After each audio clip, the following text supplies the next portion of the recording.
Drugs కేసులో, ఆయుధాల కేసుల్లో ముందస్తు బెయిల్‌లు రావు. ఆ విషయం 'రకుల్ ప్రీత్ సింగ్' గారికి చెప్పాలి. ఎందుకంటే యాక్ట్రెస్ 'రకుల్ ప్రీత్ సింగ్' గారికి సంబంధించినటువంటి సోదరుడు అమన్‌దీపే ఇప్పుడు cinema actor come TV celebrity గూడా. అతను డ్రగ్స్ కేసులో అతని కోసం వెతుకుతుంటే అతను అదృశ్యమై ఉండి ఆహ్, యాంటిసిపేటరీ బెయిల్ కోసం ట్రై చేసుకుంటున్నటువంటి పరిస్థితి. అతను ఎన్ని సార్లు డ్రగ్స్ కొన్నాడు అన్నటువంటిది పోలీసులు లెక్కలతో సహా తీశారు. ఎవరెవరితో కాంటాక్ట్ ఏంటన్నది.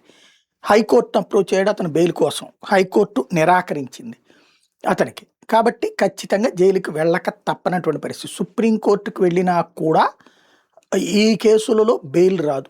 కనీసం 45 రోజుల నుండి 6 నెలల దాకా. మామూలుగా అయితే 6 నెలల దాకా బెయిల్ ఇవ్వరు. డ్రగ్స్ కేసుల్లో, గంజాయి డ్రగ్స్ కేసుల్లో. ఏళ్ల తరబడి బెయిల్ ఇవ్వనటువంటి కేసులు కూడా ఉన్నాయి. సరే పలుకుబడి, పైసలు, తర్వాత వాదోపవాదాలు, ఇందులో ఛార్జ్ షీట్ కూడా వేసేస్తే గనక 90 రోజుల్లోపు ఛార్జ్ షీట్ ఏసేస్తే ఆ తర్వాత చూసుకోవడానికి వీలుంటది. నన్ను అరెస్ట్ చేయకుండా కేసు చూసుకుంటా నేను కోర్టుకొస్తాను అంటే కోర్టు అనుమతించలేదు. హైకోర్టే అనుమతించలేదు. కాబట్టి ఖచ్చితంగా అసలు ఎక్స్‌పెక్ట్ చేయడం అనవసరం నన్నడిగితే ఇది.